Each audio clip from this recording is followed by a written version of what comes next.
بسم الله الرحمن الرحيم. السلام عليكم ورحمة الله وبركاته.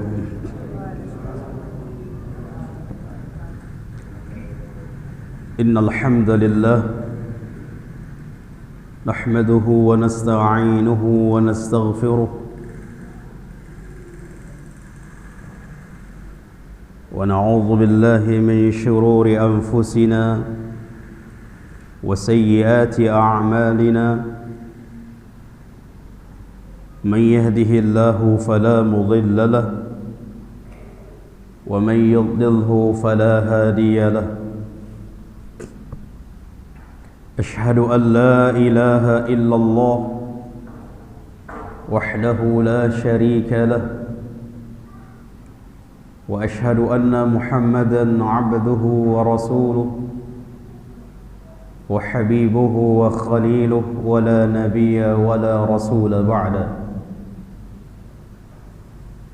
يا أيها الذين آمنوا اتقوا الله حق تقاته ولا تموتن إلا وأنتم مسلمون.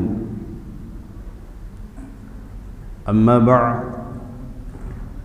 فإن أصدق الحديث كتاب الله،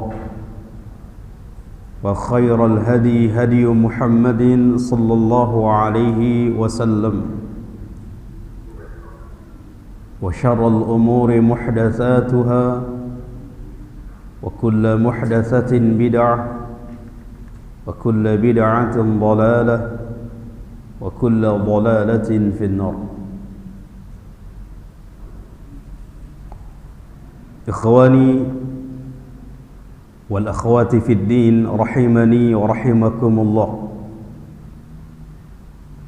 Alhamdulillah,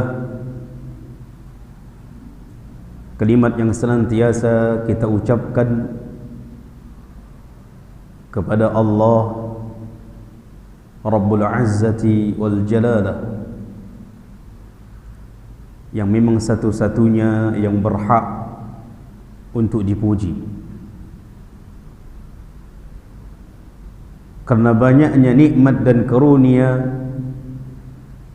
yang Allah berikan kepada kita, termasuk karunia yang saat ini bahkan detik ini kita peroleh dari Allah Rabbul Izzati wal Jalalah, di mana Allah tunjuk kita di antara hamba-hamba yang belajar agama, yang merupakan penjelas bagi kita jalan yang baik, dan juga menjelaskan kepada kita mana jalan yang buruk. Bahkan ilmu agama adalah suatu yang membawa kepada penuntutnya, pencarinya, kepada jalan yang diridhai oleh Allah, sehingga hari-hari mereka, menit-menit mereka, semuanya berada di atas keridhaan Allah Rabbul Izzati wal Jalalah. Kalaulah kita senantiasa istiqamah di atas ilmu agama, menunjukkan istiqamah kita berada di atas perkara yang diridhai oleh Allah, maka insya-Allah Allah akan menutup kita dengan husnul khatimah. Kemudian salawat dan salam mudah-mudahan tersampaikan kepada kekasih kita, Nabi kita, Rasul kita, dialah Muhammad bin Abdullah sallallahu alaihi wasallam. Kita berharap kepada Allah dengan harapan yang begitu besar, agar kiranya Allah subhanahu wa ta'ala nanti di hari kiamat mengkumpulkan kita bersama Rasulullah sallallahu alaihi wasallam di syurganya. Dan kita juga berharap mudah-mudahan kita termasuk di antara umat Rasul yang akan mendapatkan syafaat Rasul nanti di yaumil akhir. Ahibbati fillah, rahimani wa rahimakumullah.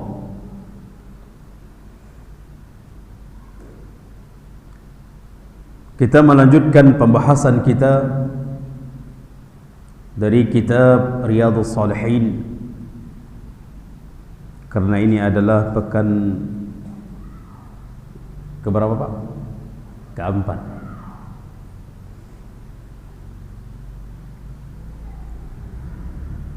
Kita masuk pada pembahasan yang baru,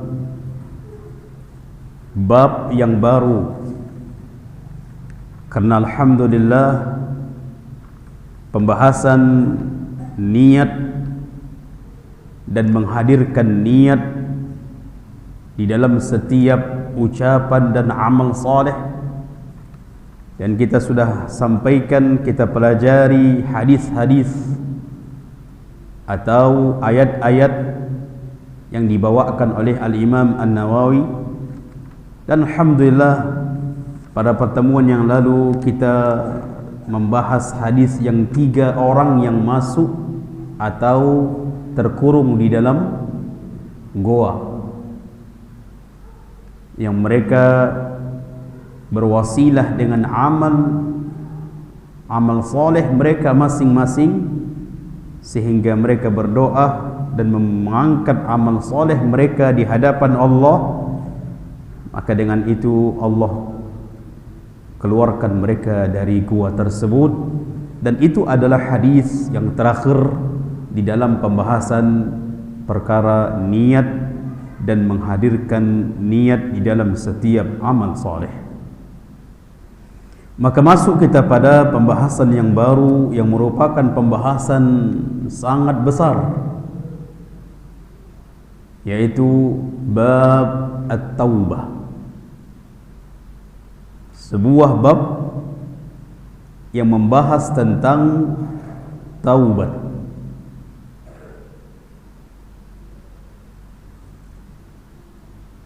Kita tahu, dan bukan cuman hanya tahu saja,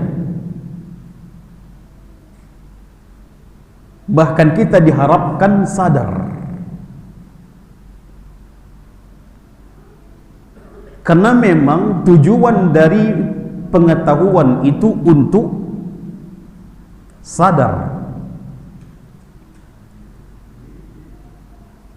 Kenapa seseorang tidak sadar bahwa dia berada di atas jalan yang menyimpang dari agama? Kenapa dia tidak sadar? Karena dia tidak tahu. Bagaimana mungkin dia akan menyadari dirinya sedang berada di atas kebatilan?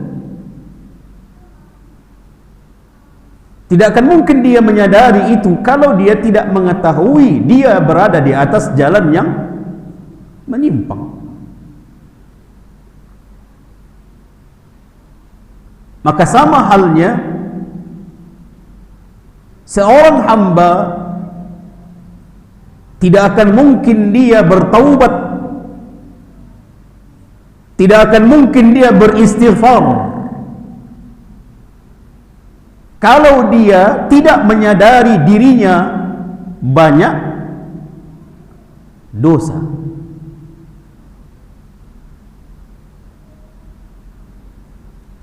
Tidak akan mungkin dia beristighfar. Maka hendaklah kita mengetahui dan menyadari diri kita. Kita ini memiliki dosa. Setiap kita pasti punya dosa.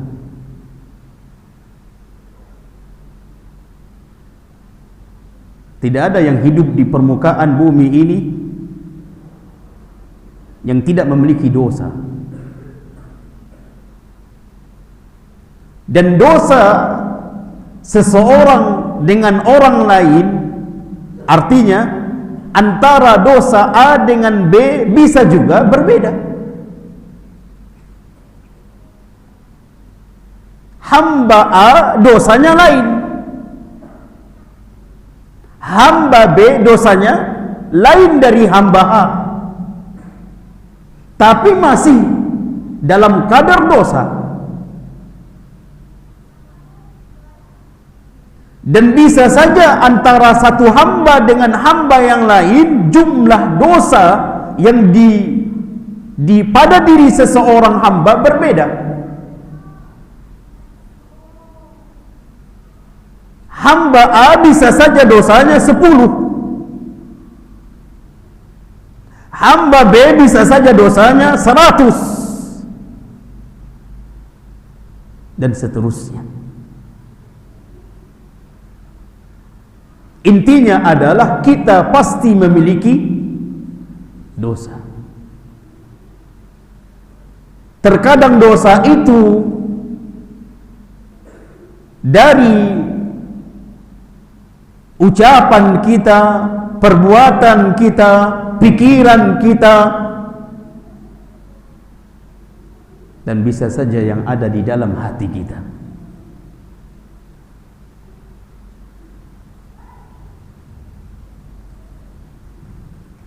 Maka ahibati fillah rahimani wa rahimakumullah, maka bab ini mengingatkan kepada kita untuk senantiasa bertaubat.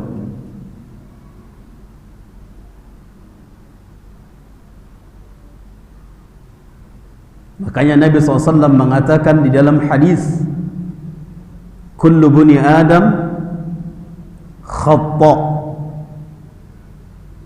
setiap anak Adam punya kesalahan, dan bisa saja kesalahan itu membawa dosa,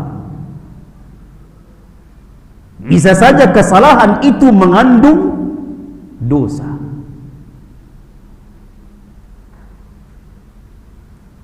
Dan itu setiap anak Adam ada. Siapa yang mengatakan itu Rasul? Dan kita faham, yakin, tidaklah Rasul itu berbicara kecuali dari wahyu Allah.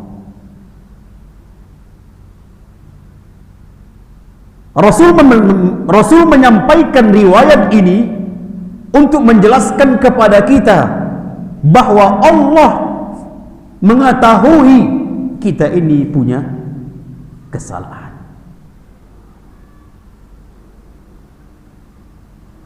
Namun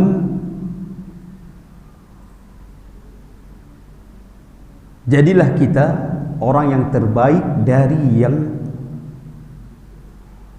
manusia memiliki dosa. Siapa itu orang yang terbaik dari seluruh manusia yang memiliki dosa? Kata Nabi SAW, wa khairul khata'in at-tawwabun. Sebaik-baik orang yang pendosa, sebaik-baik orang yang berbuat kesalahan, minta maaf.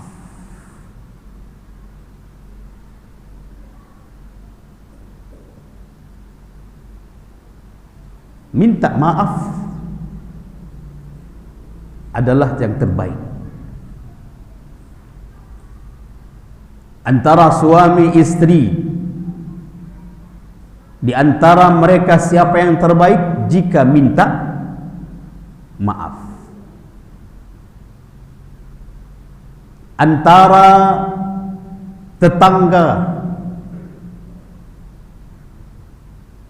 siapa yang terbaik di antara mereka siapa yang minta maaf. Terkadang kita menganggap minta maaf itu sebuah kehinaan. Terkadang kita menganggap minta maaf itu sebuah aib, menghilangkan atau merendahkan harga diri kita, apalagi seorang suami. Ya Pak.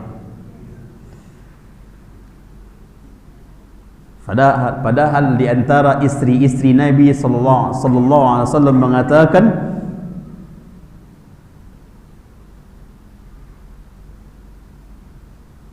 aku bertambah cintaku kepada suamiku.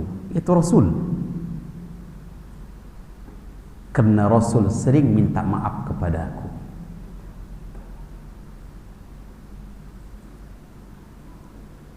Apalagi adalah yang terbaik.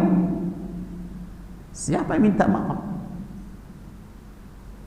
Padahal apalah kesalahan Nabi kepada istrinya, namun Nabi tetap minta maaf.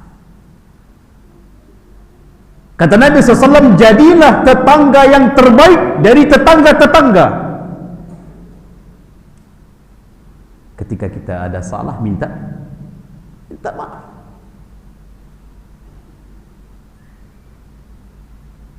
Itu antara makhluk dengan makhluk. Itu antara makhluk dengan makhluk. Dan itu pun di dalam agama kita, antara makhluk dengan makhluk, kalau minta maaf menjadi terbaik. Bagaimana dia dirinya antara makhluk dengan Khaliq? Bagaimana antara dirinya hamba yang punya pasti kesalahan, kekhilafan, kekurangan. Terkadang kekurangan kita di dalam melakukan amal soleh. Banyak sekali kita melakukan amal soleh, namun memiliki kekurangan. Makanya kata para ulama, kenapa kita beristighfar setelah salat? Kenapa? Assalamualaikum warahmatullahi, Assalamualaikum warahmatullahi. Apa yang ucapan yang pertama kali kita ucapkan? Istighfar. Astaghfirullah, astaghfirullah, astaghfirullah. Kenapa kita beristighfar? Apakah kita selesai baru melaksanakan dosa? Tidak. Jangan fahami itu. Namun fahamilah sebagaimana para ulama menjelaskan, sebagaimana Nabi SAW menjelaskan. Fahamilah kita beristighfar setelah salat, karena salat kita memiliki kekurangan.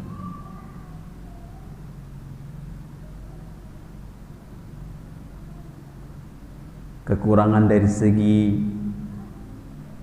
kekhusyuan. Terkadang di dalam sholat masih sempat kita menghayal. Iya Pak. Semua kayak mengangguk. Alhamdulillah kita menyadari itu semua. Makanya sudah kita bahas di dalam tafsir. Ara'aita alladhi yukazzibu bi fawailul lil musallin alladzina hum an, bukan fi. Karena kalau fi, alladzina hum fi menunjukkan harus sempurna. Siapa yang sempurna dalam sholat kita? Dan itu memang dimaklumi kalau tidak terbawa terus. Kalau terbawa dari rakaat pertama sampai rakaat selesai terbawa dengan khayalan, itu baru termasuk fawailul lil musallin. Tapi kalau sekali kembalikan kita ini dalam sholat, begitu juga terbawa dalam khayalan, sadari kita sedang sholat, sehingga kita kembali mengingat Allah, maka itu tidak masalah. Dan itu ada setiap orang yang sholat. sebesar apapun ilmunya.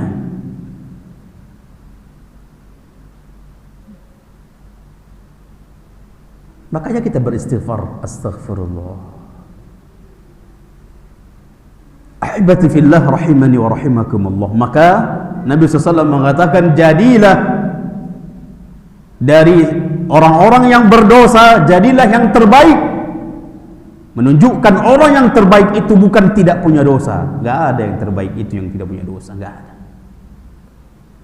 Maksum, enggak ada maksum. Kalaupun dia bahkan sampai wali Allah, tetap punya dosa.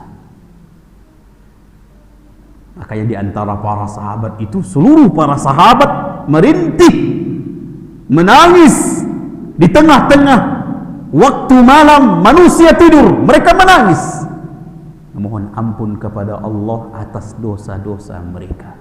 Para sahabat berdosa.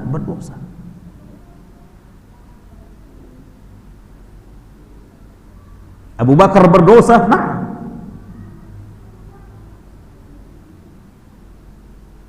Umar berdosa, na'am. Umar berdosa. Makanya masyhur Umar ibn Khattab itu memiliki parit di wajahnya, di pipinya, parit, karena seringnya air mata itu mengalir sehingga berbekas parit di pipinya, bekas aliran air mata. Maka ahibati fillah rahimana rahimakumullah, disinilah kita membahas at-taubah.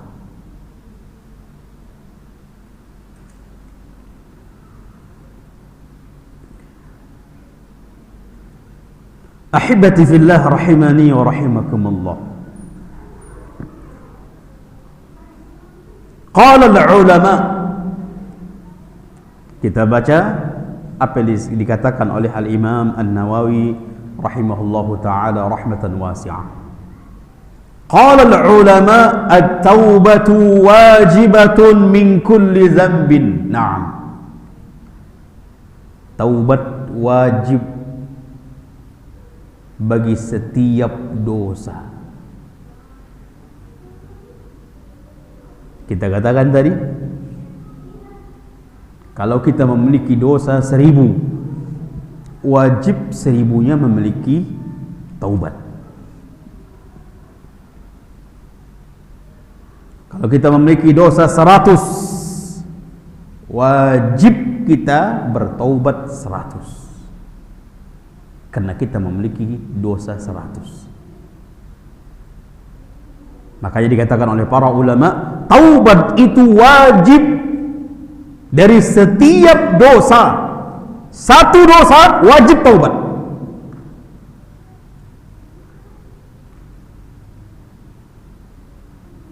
Makanya sampai pembicaraan para ulama, misal seseorang memiliki dosa 5, ini misal, walaupun lebih dari 5. Seseorang memiliki dosa 5, tidak sholat, tidak puasa, tidak zakat, apalagi tidak baca Quran, lalai, membuang-buang waktu. Ustaz, membuang waktu itu dosa? Nah, waktu yang terbuang dengan sia-sia itu dosa.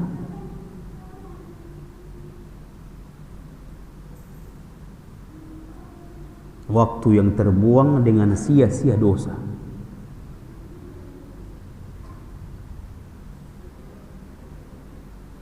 Dan bahkan kata para ulama, bisa saja dengan membuang-buang waktu membawa ke dalam neraka.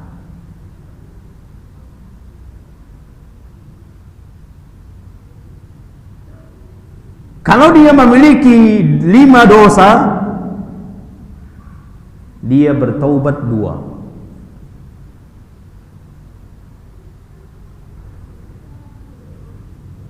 Ditambah 1 misalnya, dia masih ribawi, maka dia bertaubat dari ribanya, kemudian bertaubat dari sholatnya. Berarti ada 4 dosa yang dia tidak bertaubat. Terjadi pembicaraan para ulama. Sebagian ulama mengatakan berarti seluruh dosanya, seluruh taubatnya yang 2 itu tidak diterima. Kenapa? Karena apa gunanya dia bertaubat? Cuman taubatnya masih 2, sedangkan dosanya masih ada 4 yang belum dia bertaubat. Apa gunanya yang dia bertaubat itu? Apalagi yang dia dosanya lebih banyak lagi daripada taubatnya. Apa gunanya? Apa manfaatnya?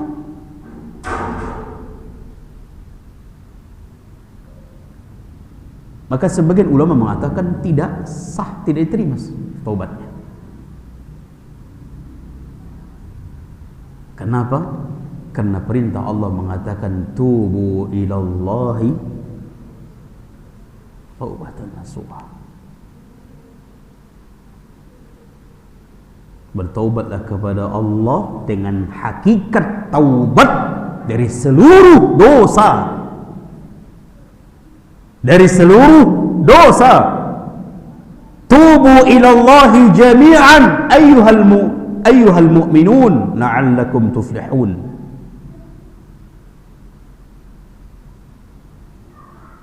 Bertaubatlah kepada Allah wahai seluruhnya kalian, wahai orang-orang yang beriman, agar kalian beruntung. Seluruhnya, seluruh dosa. Maka hibati fillah rahimani wa rahimakumullah, maka di sini katakan para ulama, at-taubatu wajibatun min kulli zanbin. Taubat itu membutuhkan wajib setiap dosa.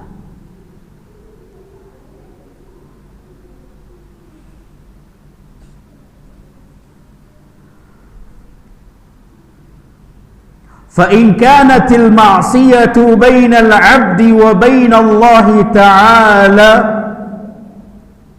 kalaulah dosanya, maksiat yang dia lakukan antara dirinya dengan Rabbnya, dengan Allah, la tata'allaqu bihaqqin adami falaha thalathatu syurutin. Dosa yang dia lakukan antara dirinya dengan Allah. Karena kalau antara dirinya dengan manusia yang lain, makhluk yang lain, ada pembahasannya lain. Tapi kalau di antara dirinya dengan Allah, dosa yang dia lakukan antara dirinya dengan Allah, apa misalnya Pak? Antara dirinya dengan Allah, meninggalkan sholat, tidak belajar, meninggalkan belajar. Ini antara dirinya dengan Allah. Melakukan kesyirikan, berdoa kepada selain Allah, bergantung kepada selain Allah. Bahkan Nabi SAW mengatakan, siapa yang bergantung kepada makhluk, Allah buat hatinya senantiasa bergantung kepada makhluk itu sampai mati. Na'udzubillah. Orang-orang yang penggemar jimat, orang-orang yang bergantung dirinya kepada jimat, Allah buat hatinya senantiasa bergantung kepada jimat itu sampai mati kalau tidak bertobat. Iya Pak, kalau orang berjimat itu bergantung nggak itu? Hah? Ada yang pengalaman? Bergantung. Hah? Apanya? Bergantung tak pakai tali. Iya, bergantung tapi tak pakai tali. Kalau tinggal jimatnya, apa yang terjadi? Resah, gelisah, menganggap dirinya akan ada, apalagi dibilang yang memberi jimat. Ini kalau tinggal nak habis putus, kalau tinggal nak habis. Perjalanan sudah 20 km tertinggal di rumah, dia jemput lagi. Iya, dia khawatir ke depannya lagi 21 meternya akan terjadi sesuatu. Dia tahankan pulang menjemput jimat itu karena saking kan bergantungnya kepada jimat itu. Ustaz kan memberinya kan pakai sorban Ustaz. Zaman sekarang, dulu nggak ada kayak gitu.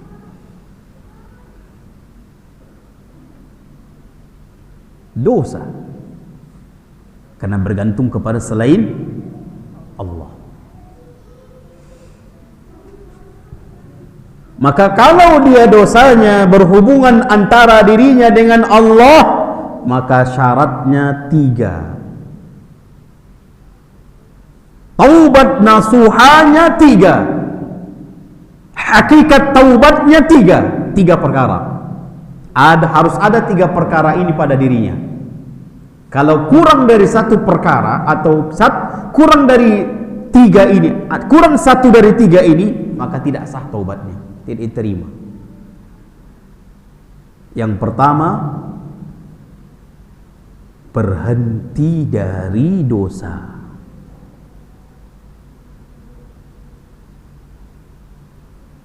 Bermaksiat kepada Allah,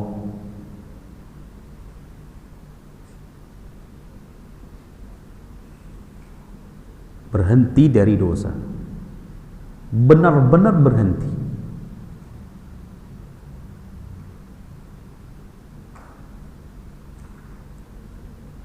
Yang kedua, ayyandama ala fi'liha, menyesal atas perbuatannya. Dan taubat itu adalah penyesalan.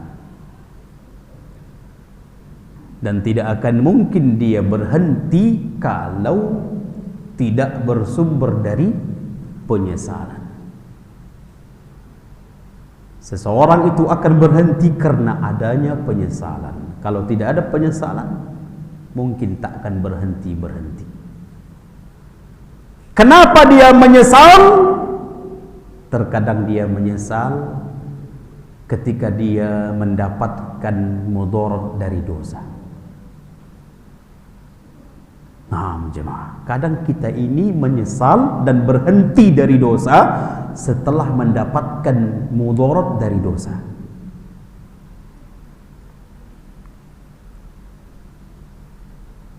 Ahibati fillah, mudarat dosa itu banyak, jemaah. Mudarat dosa itu banyak, terkadang kita tidak menyadari. Bahkan sebagian kita menganggap, Ustaz, mudarat dosa itu apa Ustaz? Sebagian kita menganggap kalau itu zahir.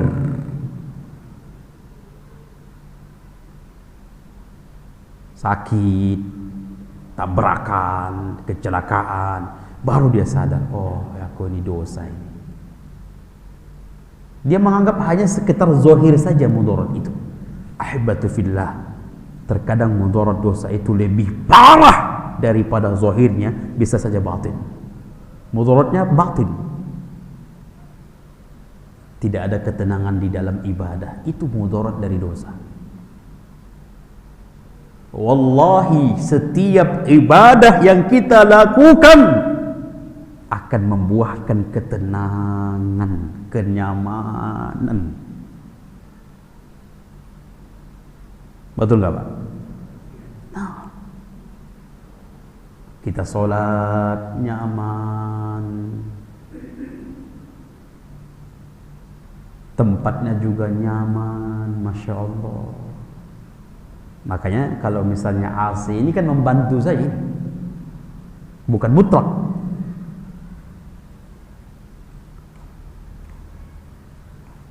Karena di zaman dulu Nabi SAW atapnya apa?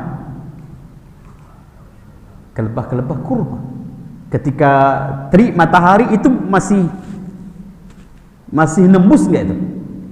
Nembus. Hujan nembus. Makanya di antara riwayat ketika mereka sujud, pasir-pasir itu lengket di wajah-wajah mereka. Kalau kita di zaman sekarang itu nyaman nggak?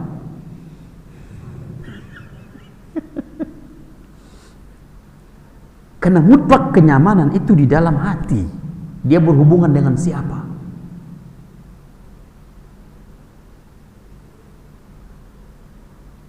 Apalagi bacaan Nabi itu panjang atau pendek? Panjang. Ya, jangan dianggap pendeknya itu ya qul huwallah lah.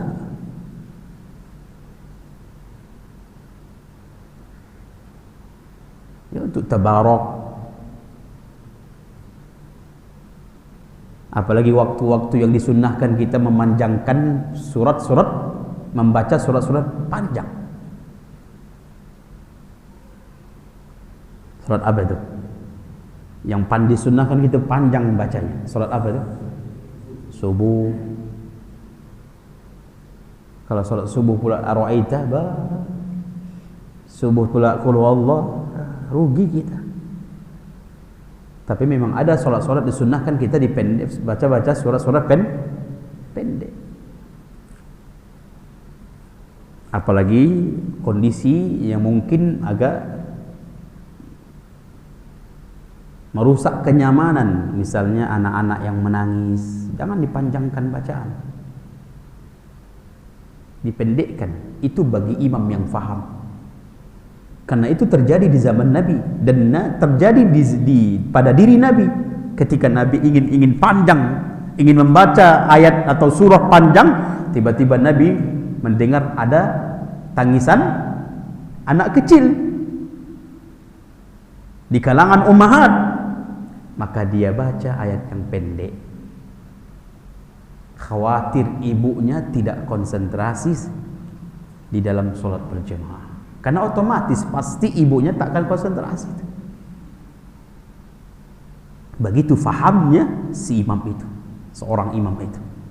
Tahu kondisi, ini sudah ribut, menangis anak-anak, dibaca ayat panjang habis. Baik. Maka hibati fillah rahimani rahimakumullah, sudah berapa syaratnya? Sudah 2.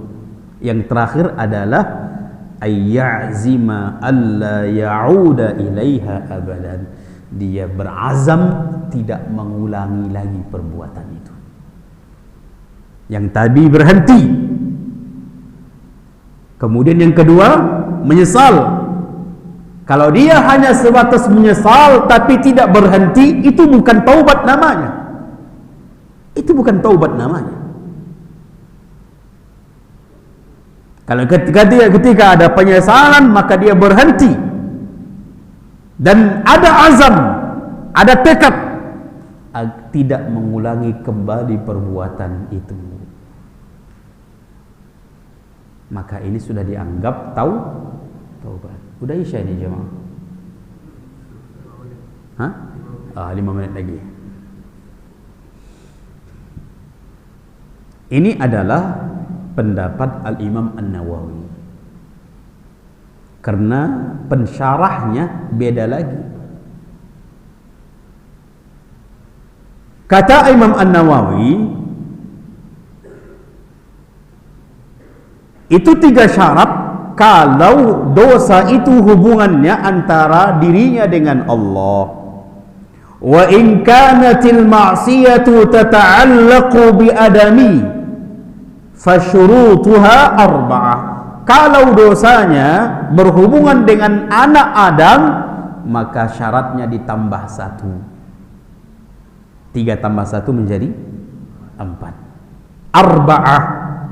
Hadhihi salasa, yang 3 yang tadi, wa ay yabra min haqqi sahibiha fa in kanat malan aw nahwahu raddahu ilaihi.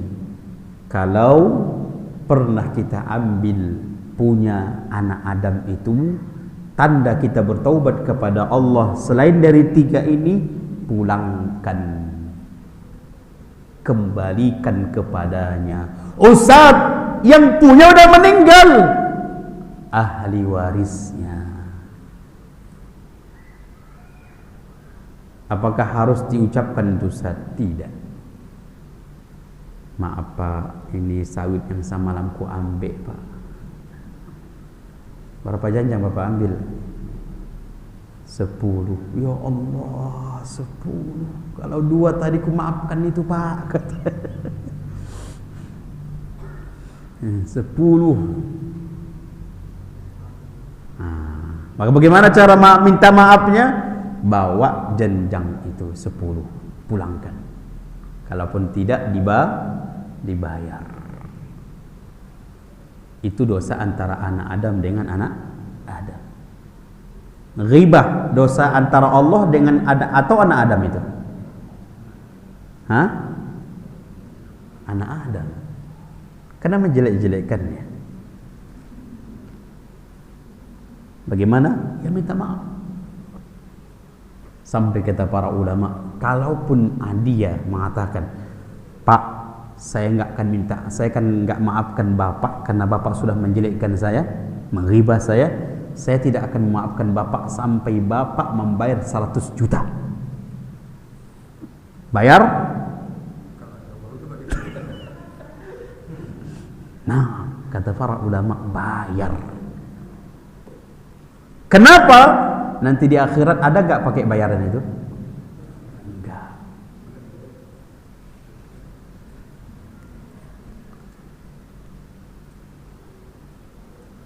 100 juta. Makanya tak perlu disampaikan, minta maaf saja. Pak, minta maaf ya Pak. Kenapa? Udah minta maaf saja lah. Itu saja. Oh ya dah, kalau gitu dah minta maafkan, minta maaf. Saya maafkan katanya. Tapi kalau kita sampaikan pula, bisa saja tadi terjadi tuh 20 juta katanya. Enggak perlu disampaikan, enggak perlu. Dan tak boleh juga menunggu hari raya. Nanti kan ada hari raya, datang ke rumah. Kalau sampai hari raya, kalau nggak sampai, berarti kita membawa dosa. Maka jangan minta maaf itu nggak mesti harus hari raya. Setiap saat kita harus minta maaf. Baik, kita masuk waktu Isya. Insyaallah ba'da Isya kita lanjut insyaallah sebentar lagi. Wassallallahu ala nabiyyina Muhammadin wa ala alihi wa sahbihi ajma'in. Wassalamualaikum warahmatullahi wabarakatuh. Assalamualaikum warahmatullahi wabarakatuh. Alhamdulillahi rabbil alamin. Wassalatu wassalamu ala ashrafil anbiya'i wal mursalin wa ala alihi wa ashabihi ajma'in. Ikhwani wal akhwati fid din rahimani wa rahimakumullah.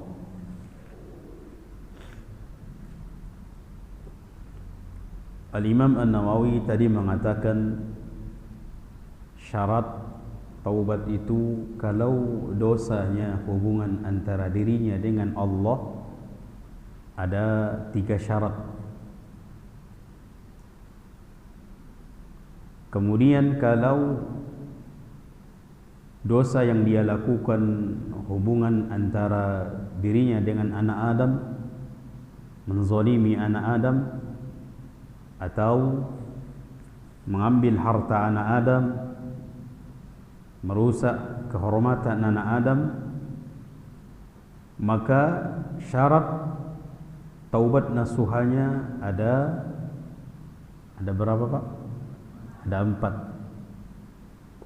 Tiga termasuk di dalamnya, sedangkan yang satu lagi dia harus mengembalikan hak-hak anak Adam tersebut.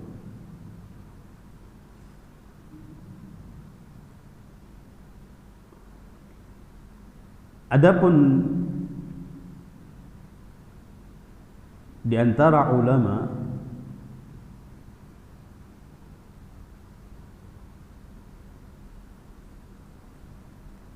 memiliki syarat ada 5. Taubat nasuha, di antara penjelasan ulama lain syaratnya ada 5. Kalau Al-Imam An-Nawawi tadi mengatakan ada 4, sedangkan di antara ulama lain mengatakan taubat sampai kepada taubat nasuha itu ada 5 syarat. Asy-syaratul awwal al-ikhlasu lillah. Syarat yang pertama adalah ikhlas karena Allah. Kayaknya ini ya, ini yang tambahan mungkin ya. Ini tambahan.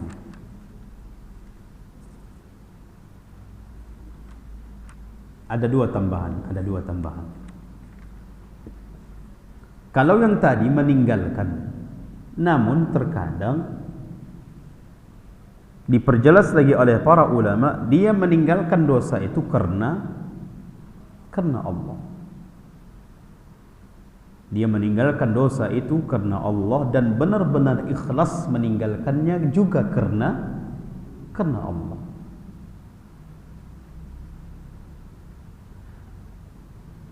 Bukan meninggalkannya karena keterpaksaan. Karena kalau meninggalkan dosa tersebut kalau tidak karena Allah, itu akan berulang kembali.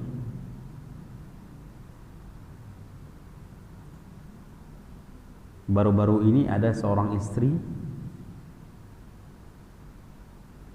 yang menyampaikan kepada kami tentang perihal suaminya, yang suaminya jatuh ke dalam dosa judi online dan sudah ngaji jemaah, sudah ngaji. Ana bilang sudah ada beberapa orang yang sudah sampai kepada ana masalah itu. Jadi bukan hanya cuma satu keluarga, banyak keluarga itu menyampaikan istri kepada saya. Subhanallah. Dan suaminya itu ana sudah kenal. Yang awalnya Masya Allah, ibadahnya luar biasa, aktifnya pengajian luar biasa.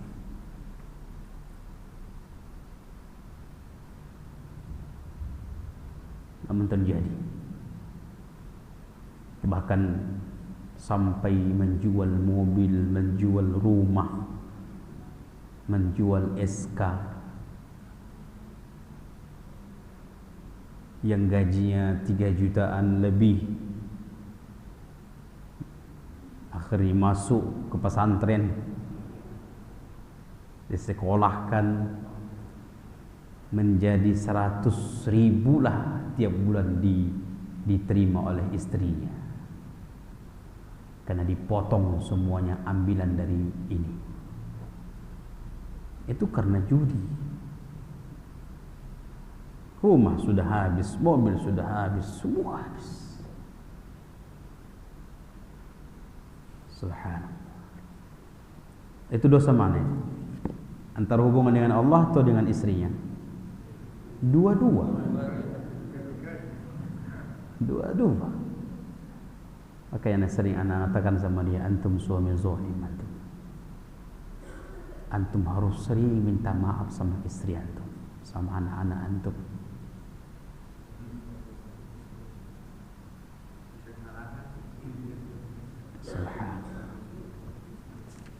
Baik, maka hibati fillah rahimani wa rahimakumullah, ikhlas itu perlu. Ini sudah kita bahas. Kemarin sudah kita sampaikan, ikhlas itu apapun di dalam meninggalkan larangan Allah, di dalam menjalankan perintah Allah, kalau ikhlas, Allah tutup dengan baik. Itu pasti. Allah tutup dengan baik.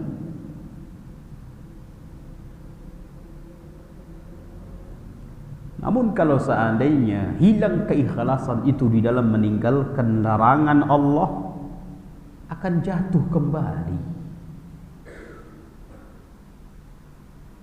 Akan jatuh kembali. Na'udzubillah. Kemudian yang kedua, sama dengan Al-Imam An-Nawawi, an-nadamu, menyesal.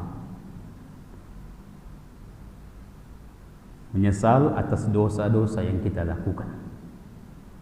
Kemudian yang ketiga, meninggalkannya. Sama juga dikatakan oleh Al-Imam An-Nawawi, meninggalkannya. Kemudian yang keempat, berazam untuk tidak melakukannya kembali. Nah, ini juga sama dilakukan yang dikatakan oleh Al-Imam An-Nawawi. Meninggalkan, berazam untuk tidak kembali mengulanginya ke lembah dosa tersebut.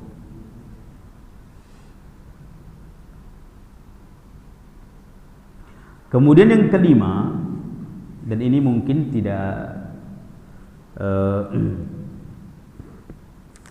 mungkin tidak ada yang dikatakan oleh Imam An-Nawawi, ya.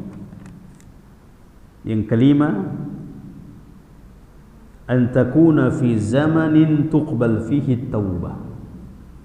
Dia bertaubat itu di waktu yang masih diterima taubatnya. Kalau dia bertaubat di saat dia bertaubat dan saat itu tidak diterima taubatnya, maka tidak diterima taubatnya. Kapan waktu taubat tidak diterima oleh Allah? Kapan? Ada dua. Pertama, pada waktu gharrar, pada waktu ajal sudah sampai kerongkongan, tenggorokan. Kerongkongan. Kalau dia bertaubat di saat itu, maka taubatnya tidak diterima oleh Allah. Disebutkan di dalam Al-Quran, surah An-Nisa ayat 18. Surah An-Nisa ayat 18. Allah mengatakan, وَلَيْسَتِ التَّوْبَةُ لِلَّذِينَ يَعْمَلُونَ السَّيِّئَاتِ حَتَّى إِذَا حَضَرَ أَحَدَهُمُ الْمَوْتِ. Tidak ada taubat bagi orang-orang yang melakukan keburukan, melakukan dosa, hatta idza hadara ahadahumul maut, sampai datang kematian kepada mereka. Ketika kematian itu sampai ke tenggorokan, qala inni tubtul an. Lalu dia mengatakan, aku bertobat sekarang. Diterima atau tidak? Tidak diterima.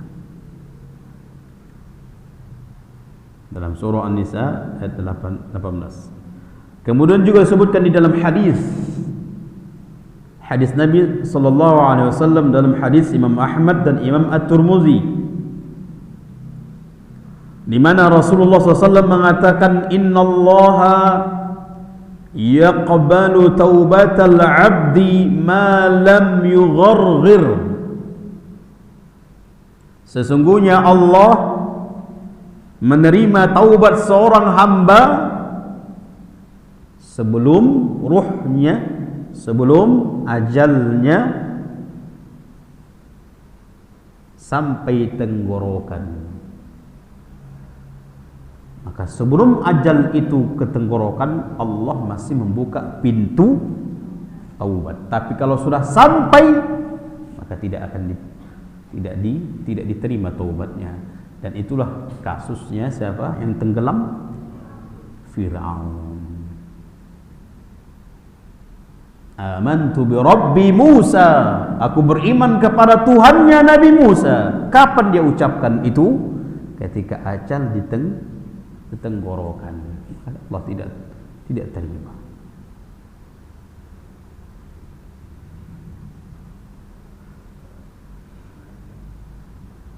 Kemudian waktu yang kedua tidak diterima oleh Allah taubatnya ketika matahari terbit dari barat, tempat tenggelamnya.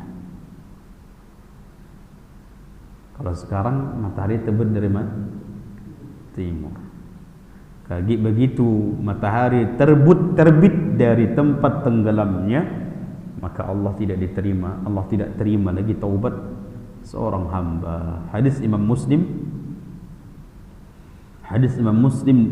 dari Abu Hurairah, Rasulullah SAW mengatakan, man taba qabla an tatlu'a asy-syams min maghribiha taballahu alaihi. Siapa yang bertaubat kepada Allah sebelum matahari terbit dari barat, taballahu alaihi, maka Allah menerima taubatnya. Maka sebelum matahari terbit dari barat, maka berapa banyak pun dosanya, kapanpun dia, Allah terima taubatnya. Tapi kalau sudah saatnya terbit matahari dari barat, maka Allah tidak akan terima taubat siapapun, walaupun dia menangis air mata darah.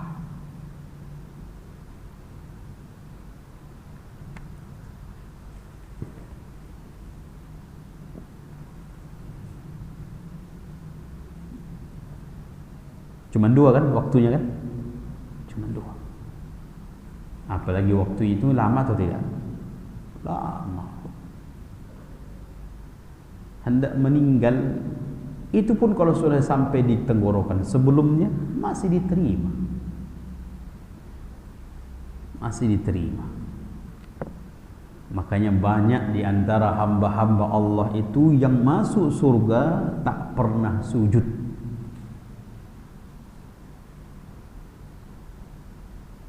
Sebagaimana anak muda orang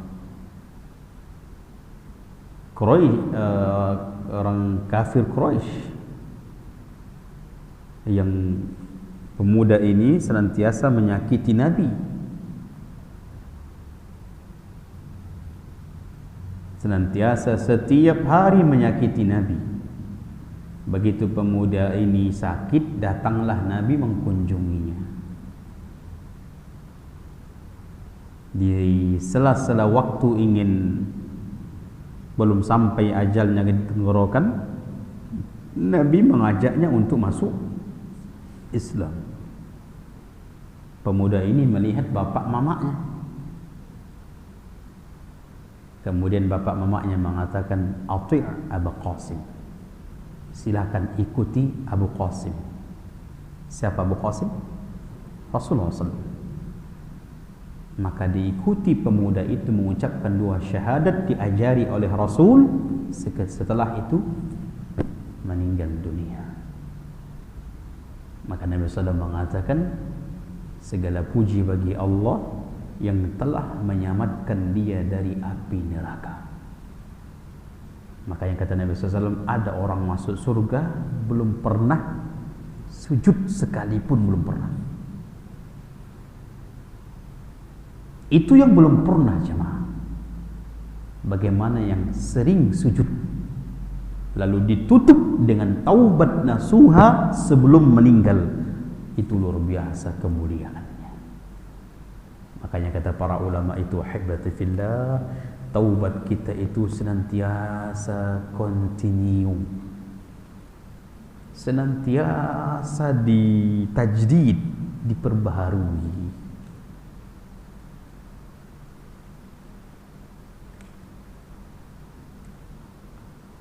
Makanya ucapan Nabi SAW, Rabbighfirli wa tub alayya innaka antat tawwabur rahim.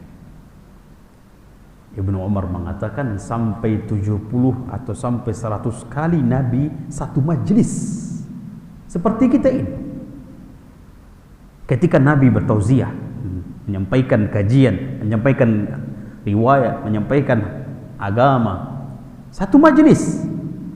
Kata Ibnu Umar, kunna na'uddu, kami pernah menghitung ucapan Nabi itu dalam satu majlis. Rabbighfirli wa tub alayya innaka antat tawwabur rahim. Ya Allah, ampuni dosaku, terima taubatku. Itu siapa yang mengatakannya? Nabi jemaah. Padahal janji Allah, dosa Nabi telah diampuni yang telah lalu dan akan datang, masih lagi minta ampun kepada Allah. Dan terima taubatku, terima taubatku, wa tub alayya, ya Allah terima taubatku, innaka antat tawwabur rahim, sesungguhnya engkau adalah maha penerima taubat dan maha penyayang. Itu 70 lebih atau sampai 100 kali Nabi mengatakan satu majlis.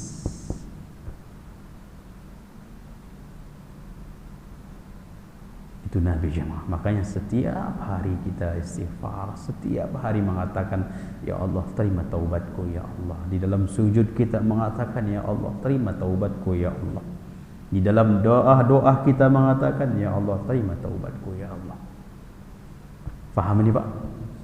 Semoga bermanfaat. Ini saja, mudah-mudahan Allah Subhanahu wa taala senantiasa menjadikan kita hamba-hamba yang bertaubat kepadanya.